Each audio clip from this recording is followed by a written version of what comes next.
Gracias, un saludo a todos los colegas que nos están siguiendo en este momento y también a Horacio, que ustedes dos han tenido la amabilidad de invitarme por segunda ocasión a este evento tan importante como es SIP El año pasado estuvimos con nuestros colegas de Sharbit en una charla muy interesante y para esta ocasión me han pedido ustedes que comparta un poco de la experiencia que tiene el tiempo en temas de construcción de las narrativas y evolución de la redacción en medio de toda esta pandemia, esta coyuntura tan difícil que estamos viviendo en las salas de redacción. Actualmente con esa cultura híbrida que estamos viviendo en nuestras empresas. Yo quisiera empezar con un poco de contexto y en esto pues voy a apoyarme en algunos estudios que algunos de ustedes recordarán en el desarrollo de esta presentación. Primero, pues quisiera apoyarme en un reporte que hace unos meses presentó el profesor e investigador Greg Tichota sobre esos picos de tráfico que muy seguramente todas las áreas de redacción hemos vivido desde que apareció en nuestras vidas el COVID-19. Y después me voy a enfocar en el tema de las nuevas narrativas que nosotros hemos tratado de construir a partir de estos informes y de estas vivencias, sobre todo en video y en podcast, que ha sido una experiencia muy grata, muy difícil, muy demandante para todo el staff del tiempo. Entonces empiezo con esta gráfica y la utilizo para decir que hemos estado todos estos meses con Andrés Mompotes y con los editores del diario analizando qué tipo de tráfico tenemos. El profesor Greg Pichot el año pasado pues, nos mostró esta forma de los booms informativos que una sala de redacción tiene, como los crecimientos simétricos o los crecimientos que son de skew left o skew right, que obedecen a diferentes clases de eventos, a veces a desastres naturales, otras veces pues a los olímpicos, otras veces a elecciones, que son perfectamente controlables y medibles para nosotros como organizaciones. Pero el COVID-19 lo que nos ha traído es un crecimiento no simétrico, que es esta gráfica que aparece aquí en la derecha, perdóneme, yo me devuelvo un minutico, en la derecha, y que ha despertado como muchas dudas de lo que pasa con nosotros. En el caso del tiempo, esta situación la estamos viviendo hace 13 meses de tener tráficos o picos importantísimos como en abril y mayo del año pasado y también en mayo de este año, producto pues de la coyuntura, la crisis social que ha vivido Colombia con las protestas, con las nuevas medidas de restricción, con las expectativas de vacunas que estamos desarrollando y también hemos tenido que lidiar con estos llanos que empiezan a preocupar a editores, a gerentes, a editores de audiencia, en fin, que en la actualidad lo estamos viviendo en la organización. Los meses de junio y julio para nosotros no han sido fáciles después de ese pico de tráfico o esa cercanía con las audiencias que vivimos en el mes de mayo. Y una explicación que podríamos tener, o una primera explicación, porque aún seguimos viendo o tratando de ver esas explicaciones, es la recesión de Facebook, que Jill Nicholson de Charlotte precisamente nos envió a través de un blog a todos los abonados a este servicio de cómo el tráfico en la mayoría de los portales, sobre todo en América del Norte, ha venido cayendo de manera sustancial y en el caso de Latinoamérica también nuestro tráfico ha venido cayendo o descendiendo de una manera constante, no tan fuerte como en América del Norte o Norteamérica, pero sí de manera sensible y preocupante en esta parte del continente. Y eso pues nos implica repensarnos otra vez, volver a barajar, volver a lanzar los dados, si así se puede utilizar la expresión, para tratar de conectarnos con una audiencia que cambia constantemente producto de sus interacciones con el medio ambiente. De hecho, ustedes recordarán que en el más reciente informe del Reuters Institute para el estudio del periodismo, en el capítulo primero, Nick Newman habla de una suerte de fatiga, de una suerte de cansancio de los lectores, de los suscriptores y de los usuarios registrados con este tema de la pandemia. Y eso pues nos pone a nosotros otro reto adicional para descubrir cuáles son esos temas, cuáles son esos contenidos que debemos activar, que debemos distribuir, que debemos comisionar a la redacción para que nuestra relación sea mucho más estable. Y no hay que olvidar el tema de la economía de la atención, que desde tiempos de Simon en la década del 60 y de Goldhaber a finales de los 90, pues ha sido una constante preocupación para los medios de comunicación como la sobreoferta informativa crece, pero la atención de los lectores disminuye de una manera considerable. Y me apoyo en los datos del Reuters Institute para el estudio del periodismo para traer a colación esta gráfica que nosotros siempre observamos en el tiempo sobre las puertas laterales que utilizan los usuarios para el consumo de información. Este año el Reuters incluyó por fin a Colombia y a Perú, lo que pues, nos da una guía adicional porque nosotros hemos venido utilizando o mirando como punto de referencia la situación en México, la situación en la Argentina, la situación en Brasil y la situación en Chile, pero el equipo del Reuters finalmente accedió a incluirnos a Colombia y a Perú, y ya son 92 países que están medidos a través de ese estudio, y lo que observamos es que sigue creciendo una tendencia de la audiencia a utilizar las puertas laterales, es decir, las redes sociales, el tráfico a través de los motores de búsqueda, las alertas de móvil, los agregadores de contenido y los correos electrónicos, y el tráfico directo pues viene disminuyendo considerablemente. Ya es del 73% el uso de estas puertas laterales.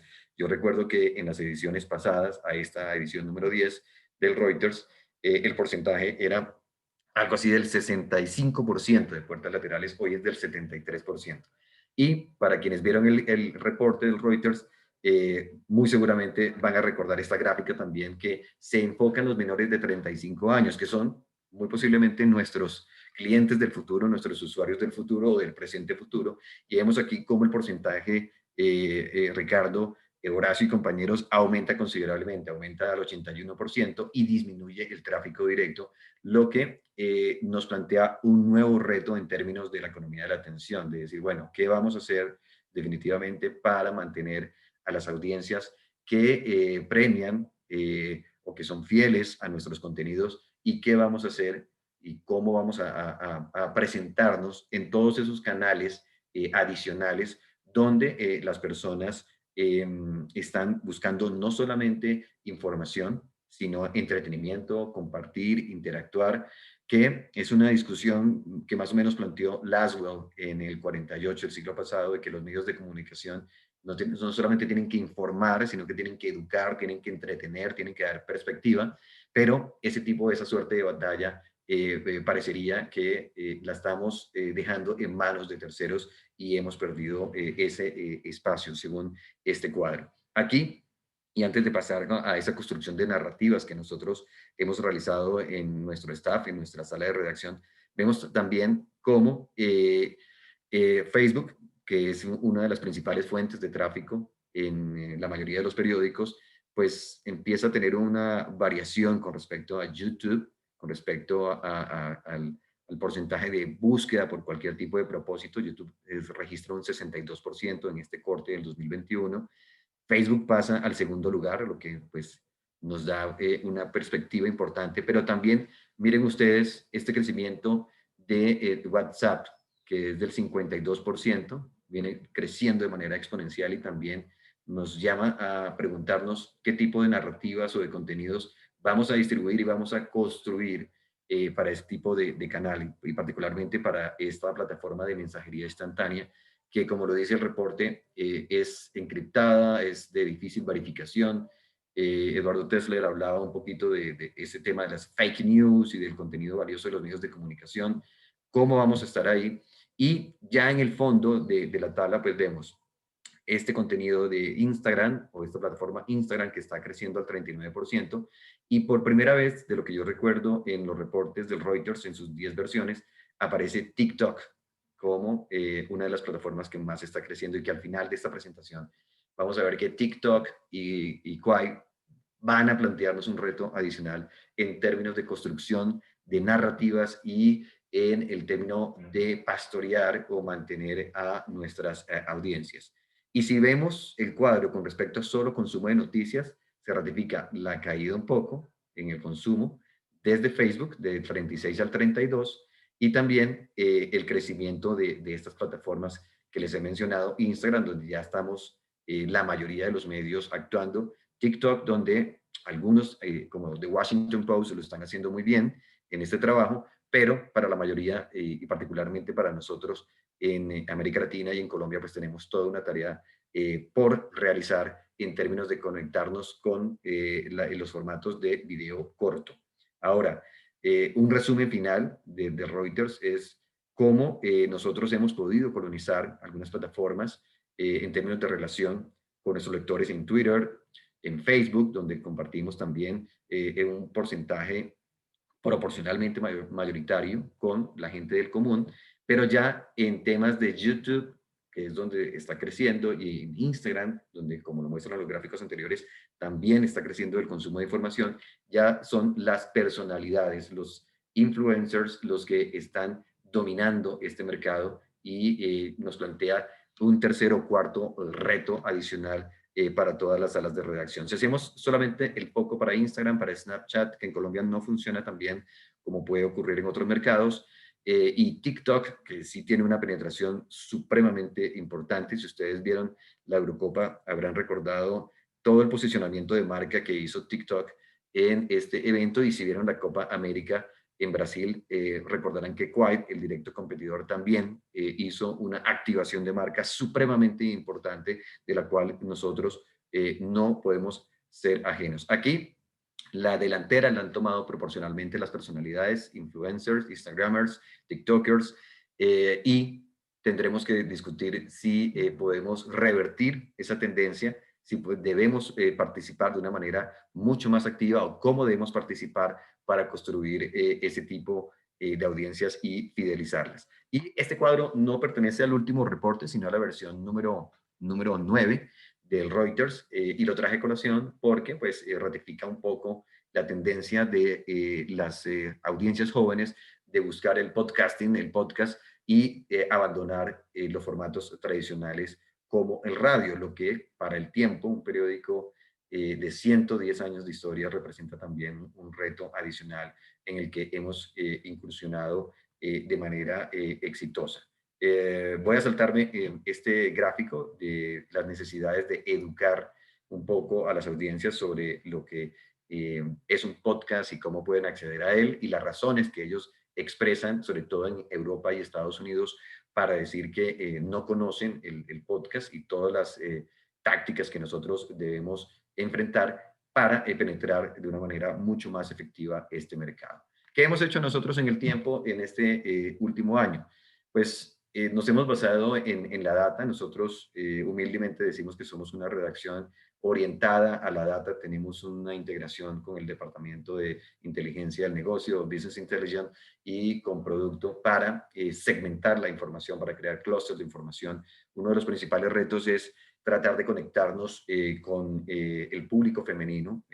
Durante los últimos 20 años de operación digital en El Tiempo, venimos viendo cómo las cifras nos muestran que nosotros llegamos de una manera mayoritaria a la población masculina, pero nos cuesta mucho llegar a la población femenina. Entonces, en esa búsqueda de narrativas, las redactoras y editoras de la redacción, porque me han pedido que por favor no les diga chicas, porque es un lenguaje que no es incluyente y que no está bien, pero nuestras editoras y redactoras crearon este formato que se llama Degeneradas. Por fin hablamos nosotras, que ha tenido un éxito inusitado, al cual celebramos desde la dirección hasta todos los departamentos de nuestro equipo.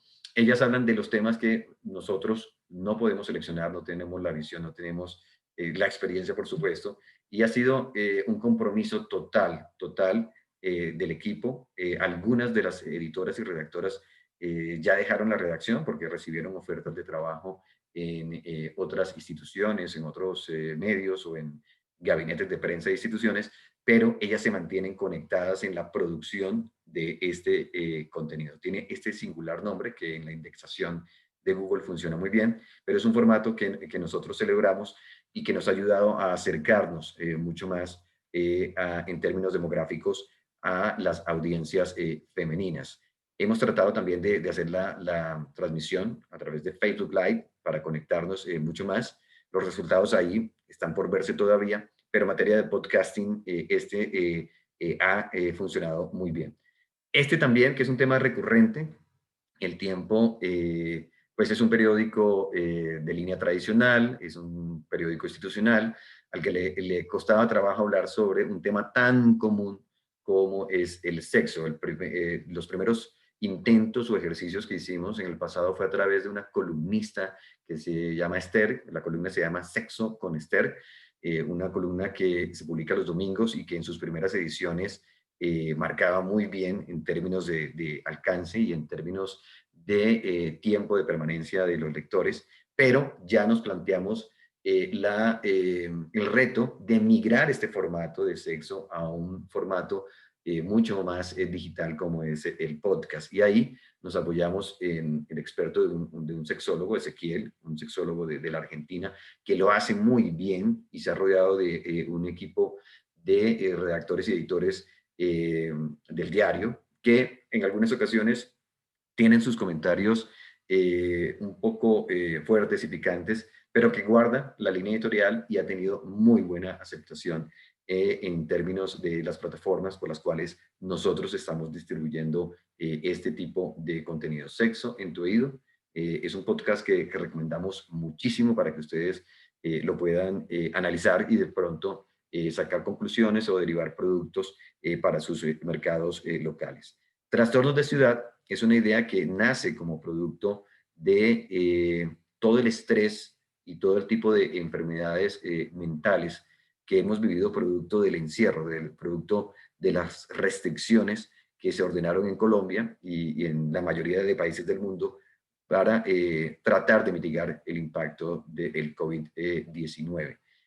Nosotros desde la sección de Bogotá tenemos a una subeditora que todos los viernes publica información sobre salud mental en la ciudad y vimos a través de la data cómo estos temas crecían en interés. Cada vez que se entregaba una serie de temas de salud mental en la edición metropolitana del periódico, vimos estos resultados y eso nos llevó a crear Trastornos de Ciudad, un podcast que le habla a todas aquellas personas que están experimentando algún tipo de estrés, de depresión, algún tipo de neurosis por estar enclaustrados en sus casas, por no poder interactuar de manera normal con sus familiares y con sus amigos, por no poder ir a un trabajo y compartir con sus compañeros. Y los resultados en términos no solamente de alcance y de tener engagement con este formato, sino en términos de responsabilidad social empresarial para el tiempo, ha sido muy importante el tener contenidos que sean útiles para una sociedad que necesita muchas respuestas, necesita muchas ayudas de parte de nosotros. Sin pelos en la lengua, la política a calzón quitado, que es una expresión muy colombiana, pues es el típico formato de debate. Nosotros hemos querido traer el debate que de pronto dejó de verse en términos presenciales en el Congreso, en el Parlamento colombiano, en términos de partidos políticos, y lo encapsulamos, si se me permiten la expresión, en un podcast para invitar a los principales políticos del país, las principales figuras. Ahí hubo un criterio de selección también basado en la data de cuáles son aquellas figuras políticas que tienen una mayor tracción en las redes sociales, que tienen mayores interacciones en sus cuentas personales de Facebook, de Twitter, de Instagram, y con base en el histórico tanto nuestro como en el histórico de ellos, como personajes, como marcas personales digitales, se seleccionan los invitados y los traemos a este podcast que es realizado enteramente por el equipo de política. Es un equipo que en un 80% puedo decir es senior, son editores que llevan varios años de experiencia en nuestra plantilla. De hecho, algunos de ellos están próximos ya a pensionarse, a jubilarse, y han aceptado este reto de construir nuevas narrativas, de vincularse a este cambio digital. Informe reservado, realizado por Marta Soto, una de las periodistas más reputadas del país. Ella es la editora de la unidad investigativa de El Tiempo, que es una sección que todos los domingos marca un éxito no solo en términos de alcance, sino en términos de conversión. La mayoría de los artículos que produce la unidad de investigaciones de El Tiempo están cerrados, están cerrados y solamente están activos para los suscriptores dentro del modelo de muro de pago o paywall que El Tiempo inició en octubre del año pasado. Y ella, pues, siguiendo un poco los informes de industria que nosotros leemos de manera permanentemente, sobre todo un informe que se publicó o que publicó el INMA en el 2018, el Blueprint sobre el programa de suscripciones digitales alrededor del mundo. Ese informe, en el capítulo quinto, habla de que la exclusividad y los temas de investigación y denuncia son un muy buen driver para el tema de conversiones digitales. Entonces, utilizando toda esa información, lo que hicimos fue tratemos de ofrecerles a los suscriptores digitales del Tiempo 3 podcasts. Uno es Informe Reservado, el otro es W6, que yo lo desarrollo todos los viernes, y un podcast literario sobre autores. El más exitoso es Informe Reservado. Tengo que decir que W6 no le está yendo muy bien, vamos a replantearlo, o si no, como ocurre con todos los productos del Tiempo que no funcionan, hay que evolucionar, pivotear y generar otro tipo de información. Pero Informe Reservado, como les digo, tiene ese carácter exclusivo que demandan las audiencias para ratificar que hay una propuesta de valor lo suficientemente buena para pagar por el contenido. Y por supuesto, tenemos este podcast de Fútbol Red, que es una vertical de Casa Editorial del Tiempo, dedicada exclusivamente a temas de fútbol y otros deportes. Es un podcast que dirige Jenny Gámez, la editora deportiva, y que recoge algo de la agenda de deportes, emulando un poco pues, todos estos podcasts que ya hemos visto en otros mercados, como en la Argentina o también en Brasil. Ahora, en cuanto a la narrativa de video, pues tengo que contarles que el tema de COVID no ha desaparecido, ha sido el principal para nosotros. Tenemos la fortuna de contar con este primer personaje que aparece aquí en el slide, en este primer cuadro, el doctor Carlos Fernando, editor de salud. Carlos Fernando es médico de profesión, es un médico especializado en temas de dolor y hace algunos años, yo le decía en la edición pasada a Ricardo Trotti que nosotros construimos una academia en el Tiempo. Bueno, pues el doctor Carlos Fernando decidió hacer parte de esa academia, él se inscribió en la Escuela de Periodismo de El Tiempo hace muchos años y decidió convertirse en reportero especialista en salud. Hoy es el editor de salud y durante todo el COVID-19 nos ha podido ofrecer una experiencia diaria de cómo evoluciona el tema de las vacunas, cómo evoluciona el tema de la enfermedad, los picos, la explicación de todas aquellas variantes que asustan al mundo y ha sido, por supuesto, de un éxito inusitado, sorprendente para todos nosotros. Este tema del streaming se va a mantener, como ustedes lo van a ver en un siguiente slide que ya les voy a presentar. También todo el tema de tensión social que vivimos en Colombia a raíz de las marchas, que en su momento estuvieron presentes en Chile, también estuvieron presentes en Perú, en otros países del continente, pues nosotros aprovechamos la coyuntura de estos picos informativos para crear un programa de análisis que se llama Redacción en Línea y que está a cargo de este señor que aparece aquí en este cuadro, Eduardo Soto, que es editor de la Mesa Central, porque dentro de esa academia que nosotros creamos en el Tiempo, también nos hemos preocupado por decirles a los jóvenes talentos que los senior, los que ya llevan varios años en la organización, también quieren vincularse, también quieren estar en estos nuevos formatos, en estas nuevas narrativas y las quieren liderar para que ellos vean a través del ejemplo que es posible, es factible, es divertido y es necesario.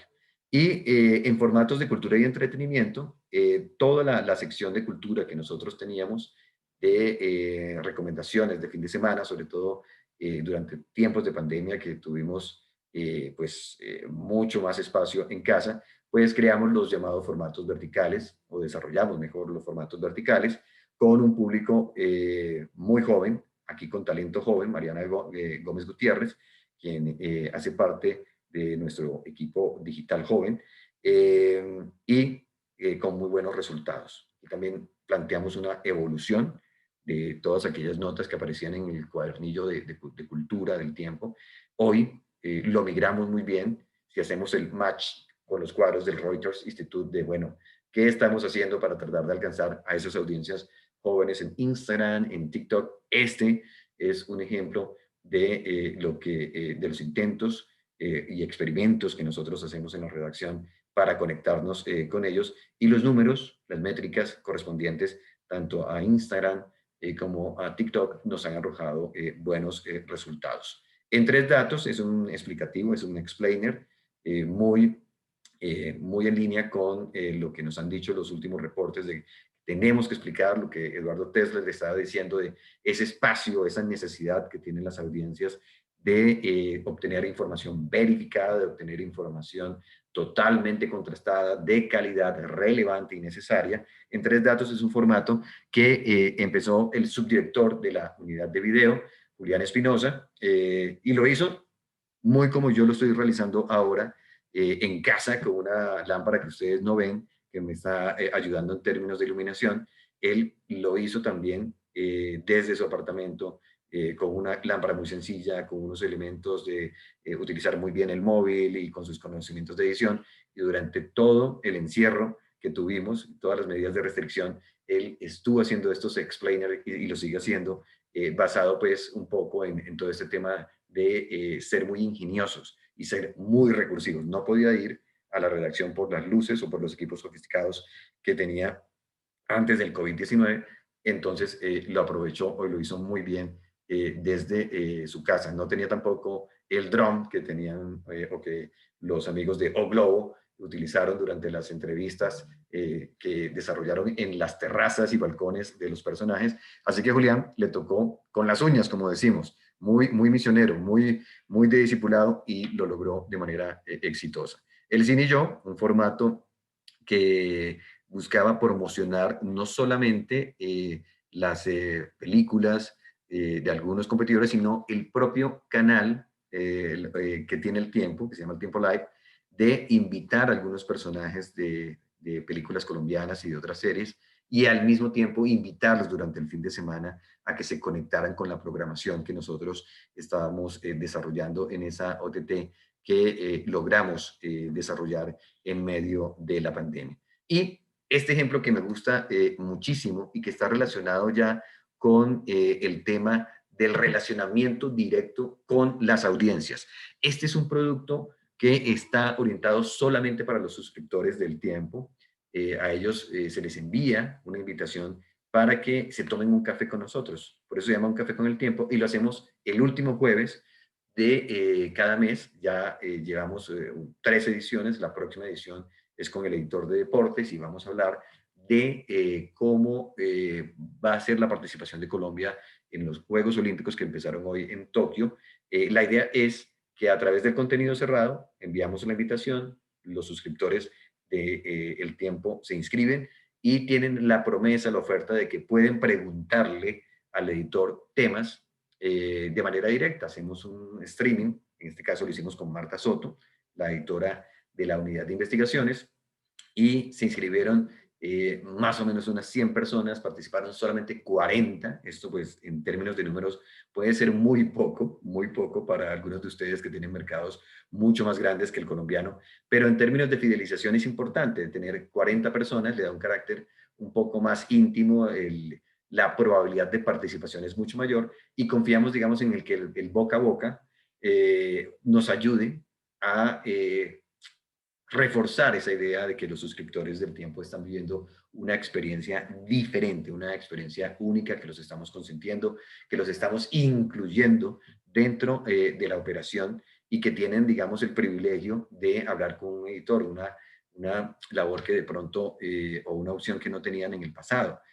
Los resultados, pues se los compartiré después de la tercera y cuarta edición, pero la idea es que este formato al final invite no solamente a un editor a compartir con los suscriptores, sino a un influencer, a una estrella de la música, a un cantante famoso o a un futbolista y venderlo u ofrecerlo mejor como un tipo de privilegio para los suscriptores dentro del ciclo de relacionamiento con este segmento de los stakeholders que es muy importante para nosotros. Este es el gráfico que quería decirles antes de terminar. Las narrativas que se quedan y las que vienen, pues el informe del Reuters dice que pues los formatos de TikTok pues van a evolucionar mucho más, el formato de video corto.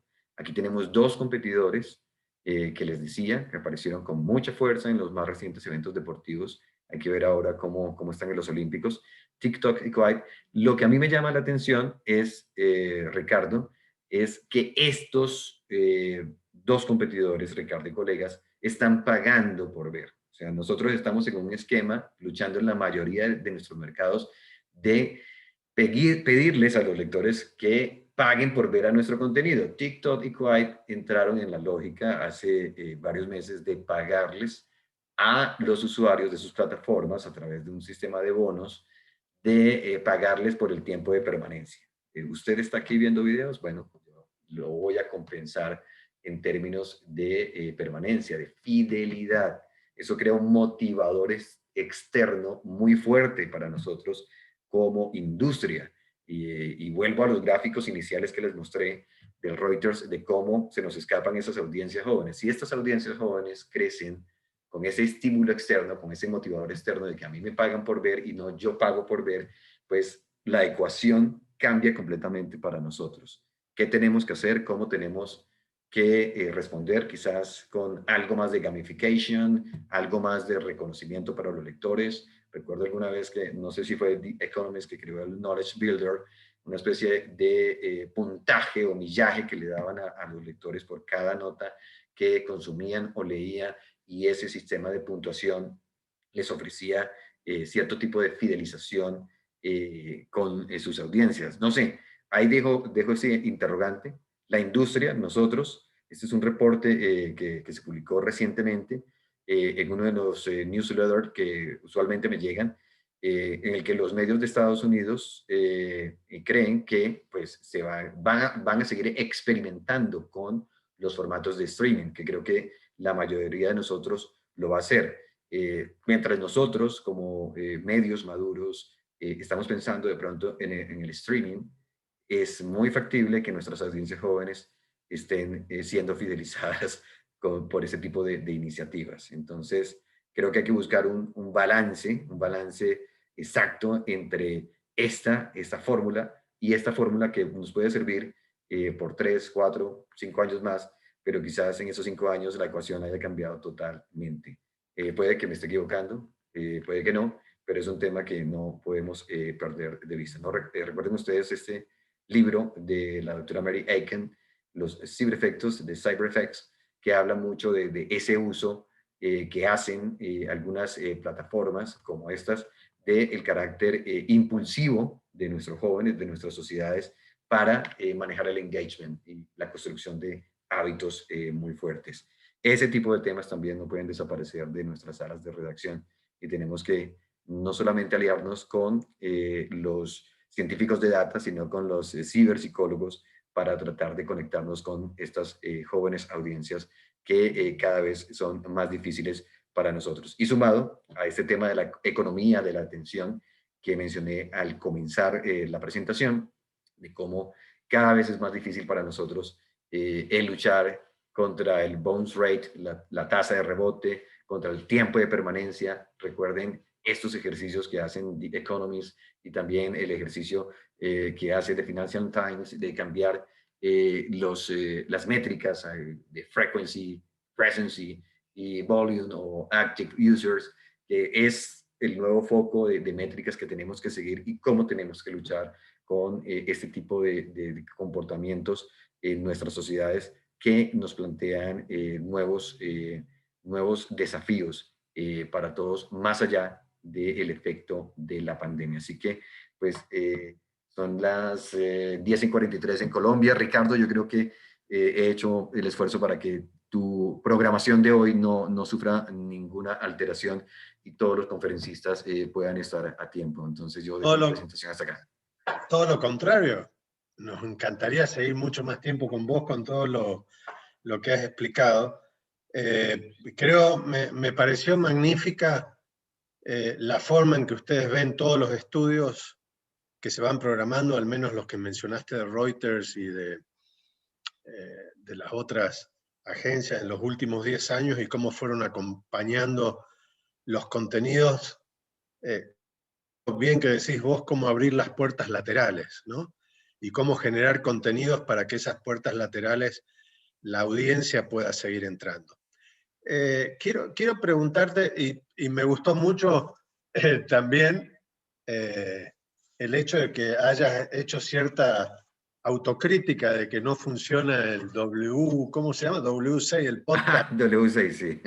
Sí, que anda mejor el de deporte o el literario, y muy especialmente el de Marta Soto, que es realmente una periodista que hemos disfrutado acá en la CIP con investigaciones por crímenes contra periodistas. Así que a Marta dale nuestros saludos. Por Eh, supuesto. José Antonio, la pregunta es, ¿cómo cocinan ustedes? ¿Cómo es la cocina interna del tiempo? Si la origina un periodista, si vos o Andrés detectan un tema, ¿cómo crean otra puerta lateral? Es decir, el podcast, el video, ¿cómo hacen productos? Entendiendo que Marta tal vez es la reina de los contenidos de ustedes para fidelizar a la gente. Pero ¿cómo es? ¿Eso tienen una reunión de estrategia por semana? ¿Definen qué productos hacer? ¿Cómo es? Contanos un poco la cocina interna. Pues tenemos tres tipos de contenido. Tenemos el contenido de tendencia, el contenido del premium, que está enfocado para el programa de suscripciones digitales, y el estándar, que es la agenda noticiosa de todos los competidores, la agenda obligada. Y tenemos varios tiempos. En el día a día, pues hay dos reuniones o comités editoriales que empiezan con la data, siempre con un informe de data, de cuáles son los informes, cuáles son las tendencias que hay en las plataformas sociales, cuáles son las intenciones de búsqueda que tenemos en Google y cómo es el comportamiento de nuestra plataforma. Tanto Google Analytics como Chartbit nos dicen, bueno, estas son las historias que están marcando mejor, que se están comportando mejor. Y utilizamos como una metáfora del fútbol de, bueno, esta historia tiene un primer tiempo, pero necesitamos un segundo tiempo. Necesitamos, tú mencionabas ahora el Internacional de Porto Alegre, necesitamos un segundo tiempo, una estrategia distinta, una táctica distinta para salir a seguir ganando el partido o revertir la tendencia con respecto a esa nota. Y hay otra forma digamos, de crear productos o contenidos, y es a través del laboratorio de innovación. Tenemos un laboratorio con una metodología ágil que nos permite, digamos, crear productos con preguntas que son muy del esquema innovativo. ¿A quién está dirigido este producto? ¿Cuál es el alcance que se tiene? ¿Cuál es el mínimo viable que debería tener este producto? Así fue como creamos Panas en Colombia.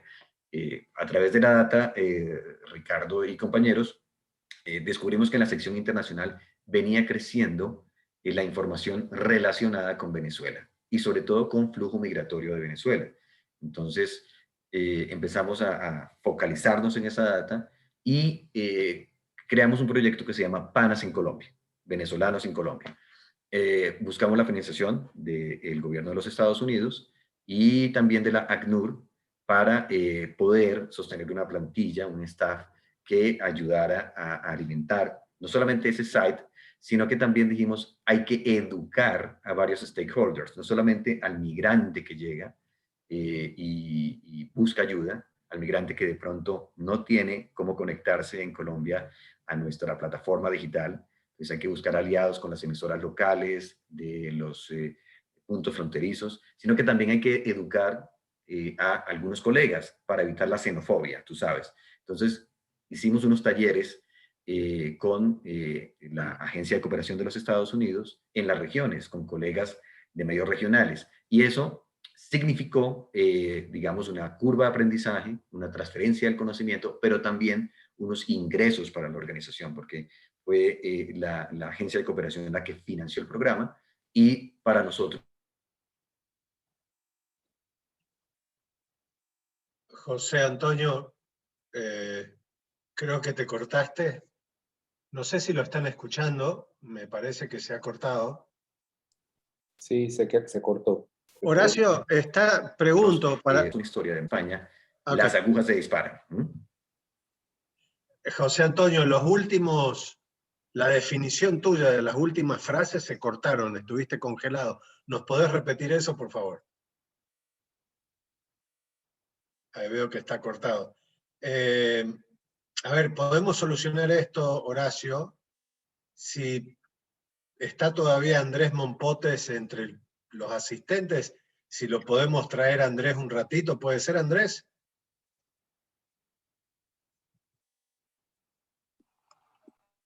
¿Aló? Disculpen este pequeño problema con el sonido. A ver si tal vez Andrés Mompotes... Veo que Andrés ya está entrando a la plataforma. Sí, sí, aquí estoy. Hola, hola Ricardo, ¿cómo estás? Andrés, pero qué bueno, estás como suplente en un partido, un buen partido de fútbol, tenemos un suplente de lujo. Entro de urgencia repasada Messi en este momento. Así es, así es. Difícil Si quieres, pero bueno. Andrés, ahí estábamos escuchando a tu colega, a José Antonio. Te quiero hacer una pregunta que le iba a hacer a él, que tiene que ver un poco con lo que Eduardo Tesler estuvo hablando anteriormente sobre el editor de interacción. Y yo veo que hay cierto paralelismo tal vez con el Café con el Tiempo. ¿Cuál es la dinámica de Café con el Tiempo? Estos 40 suscriptores de 100 que se han inscrito, ¿entran para hablar con un editor, con un periodista, con el director, contigo? ¿Critican? ¿Cuál es la dinámica que existe ahí? Básicamente, Ricardo, lo que queremos en esos escenarios nosotros es poner en práctica la conexión del suscriptor con su periodista, con su editor, con las personas que realmente están detrás de la información y generar con ellos una comunidad que vaya más allá de nuestro servicio informativo de calidad. Lo que estamos logrando en esos escenarios, y poco a poco lo estamos viendo, es generar, además de esa conexión que no solamente se da por prestar un servicio que ellos pagan, es la sensación de que somos realmente parte fundamental de su vida para conversar, para construir, para proponer temas. De esos cafés salen incluso propuestas de trabajos periodísticos que nosotros decidimos si realizamos o no. Y eso cuando se construye y se ejecuta, y así sean 4 suscriptores, ven que de una idea de ellos se salió luego, posteriormente un artículo periodístico, un informe, un especial. Eso se convierte en un voz a voz muy poderoso. Este voz a voz que va luego a un escenario de la familia de ese suscriptor o a un escenario de una reunión de amigos de ese suscriptor, tiene una fuerza que probablemente no se logra con otra campaña de marketing. Es al final realmente la mejor manera de encontrar desde la comunicación directa con el suscriptor, la posibilidad también de construir nuevas ideas, nuevos productos, y eso que tú preguntabas a José Antonio, ¿cómo se deciden nuevas cosas? Ahí también hay la posibilidad de encontrar nuevas iniciativas. Y eso, y ahora José Antonio, te suplantamos porque te habías perdido. Están con el titular, el jefe. Sí, ahora, mejor representado no puede estar. No, Okay. Aparte yo creo que cuando dije que no te iba bien con el podcast de W6, ya enseguida te sacó Andrés. Yo creo que él cortó la transmisión. No, pero mira, ya que mencionas ese W6, eso es muy interesante porque yo creo que aquí para compartirles, eso que hicimos con esos podcasts es un experimento que yo no lo he visto en ninguna otra parte, es tener podcast solo para suscriptores. Y es una aventura, ¿por qué? Porque el podcast está diseñado para ser un producto masivo, es un producto de audiencia masiva. ¿Cuál fue la audacia nuestra? Convertirlo en un producto de audiencia exclusiva de nicho. ¿Qué nicho? El suscriptor. Claro, el suscriptor siempre será el grupo más pequeño de toda nuestra audiencia masiva en nuestros medios. el porcentaje de suscriptores que tenemos sigue siendo aún muy pequeños en nuestras cifras de tráfico en todos nuestros medios. Era entonces lanzar un podcast a ese grupo muy pequeño. Obviamente esas cifras comparadas con los podcasts que están abiertos, que no van a suscriptores, es una competencia un poco desigual, pero queríamos ver si eso generaba fidelidad. Entonces yo no creo que sea tan, no es un tema de calidad, es un tema de pronto de estrategia, y como aquí se trata de probar, ensayar, y lo que no funciona, cambiarlo. Yo creo que ahí tenemos que cambiar algo en esa estrategia definitivamente. Entiendo. Los podcasts que ustedes fabrican, crean, también pueden ser visualizados o escuchados por otra gente en Spotify, es decir, por gente que no es suscriptora de ustedes. Sí, sí, así es. Y esa es parte también de una muy buena experiencia que tenemos nosotros hoy por hoy, es que prácticamente el podcast más escuchado nuestro es de una alianza con Spotify. Una alianza que ha perdurado y que ya va para varios años por cuenta del resultado que eso ha implicado. Entonces nosotros lo que queremos hacer ahora es seguir avanzando. Vamos a hacer nuevas alianzas para que esos podcasts en otras plataformas tengan un alcance adicional y logren además generar nuevas audiencias, y que a través de eso lleguen al tiempo. Y los jóvenes especialmente, bueno, este medio parece que no es tan, no es tan viejo en teoría, entre comillas. Me interesa lo que hace podcast, vamos a ver qué hacen otras cosas y acercar así esa audiencia joven, que es la más difícil de conectar. El perfil, y se lo pregunto a los dos para ver si hay alguna diferencia de apreciación, pero el perfil de alguien que busca noticias audiovisuales, al perfil de alguien que quiere escuchar un podcast, ¿son dos públicos diferentes o el mismo público ensamblado? ¿Qué dices tú, José Antonio? Es dependiendo del producto. En el laboratorio de innovación, nosotros hicimos un producto para ayudarles a los trabajadores a preparar alimentos y llevarlos a sus oficinas. Aquí en Colombia tenemos esos recipientes en los que se ponen, o los contenedores en los que se ponen en los alimentos, le decimos la coca. Es como una expresión muy, muy colombiana, y así llamamos el producto, la coca. Y empezamos a experimentar con él y descubrimos primero franjas horarias. No podíamos ponerlo a las 12 del día porque ya la gente tenía definida su comida, su almuerzo, esa hora. Entonces empezamos a distribuirlo de una manera mucho más temprana, o en las noches, cuando los trabajadores, la mayoría, llegan a sus casas y piensan, bueno, mañana qué voy a llevar de comida a mi lugar de trabajo. Y lo otro es que logramos un mayor porcentaje de mujeres que consumían el producto frente a los hombres. Ese fue uno de los principales hallazgos. Pero son mujeres, o eran mujeres entre 25 y 35 años. Entonces, dependiendo del producto, y esa es una pregunta que siempre nos hacemos, es este producto a quién va dirigido, a hombres o mujeres, y de qué edades y en qué regiones. A veces no funciona, otras veces no funciona, pero de eso se trata el proceso de experimentación que Andrés ha venido desarrollando desde la dirección a través del Laboratorio de Innovación. Andrés, una última pregunta que tal vez trata de rebuscar algo en el pasado también del tiempo. ¿Es sensación o también el café del tiempo con los suscriptores tiene algo que ver con la figura que antes tenían de conexión con los lectores a través de un ombudsman o a través de un editor que explicara o no lo que hacía, cuál era el comportamiento del diario? Es decir, ¿hay alguna conexión de esas dos cosas o no tiene nada que ver? Sí lo hay, sí lo hay.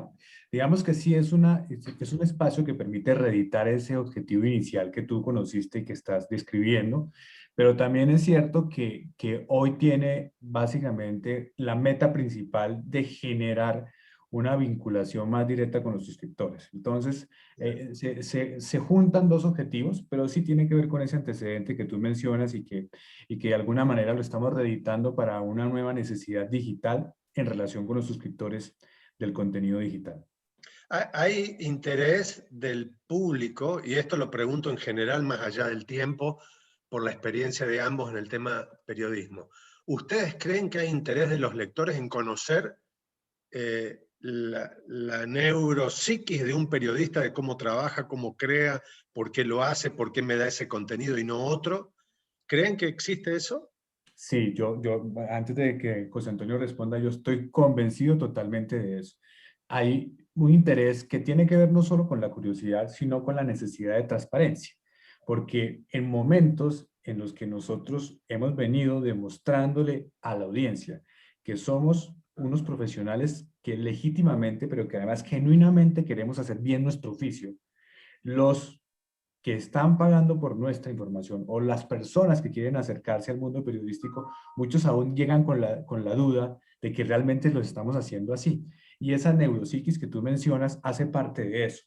Y la posibilidad de responderles incluso con darles la cara frente a esas preguntas, calma esos temores, afianza la confianza, porque aquí lo único que garantiza ganar esta batalla contra las redes sociales y contra muchos de estos personajes o influenciadores o personas que posan de periodistas en las redes, es nosotros explicar desde nuestra ética cuál es nuestra posición, cuál fue nuestra decisión, cómo se dio. La gente puede estar de acuerdo o no con que tomemos esa decisión, pero al explicarla encuentran en nosotros esa esencia de honestidad y transparencia que es la base del periodismo. José Antonio, para cerrar. Ricardo, repíteme la pregunta que tuve entrecortada la señal en ese momento que tú hiciste la No, pregunta. simplemente estaba hablando de la experiencia anterior del tiempo con los ombudsman o con el ombudsman y la relación que ustedes manejan con Café del Tiempo, con sus suscriptores, y si ustedes notan que la gente está deseosa de conocer cómo piensa, cómo trabaja un periodista, es decir, meterse en la neuropsiquis de un periodista, no por razones solamente de curiosidad, sino también de saber por qué decide un periodista publicar tal cosa y dejar de lado otra, ¿no? Sí, sí, está muy deseosa y la experiencia de Un Café en el Tiempo lo ha demostrado en las charlas con el editor político y la editora de investigaciones. Las preguntas están enfocadas a ese tema, ¿no? De cómo es el proceso, cómo es la selección, cómo es la elaboración, y se sorprende mucho de las respuestas que tanto Armando como Marta les han dado.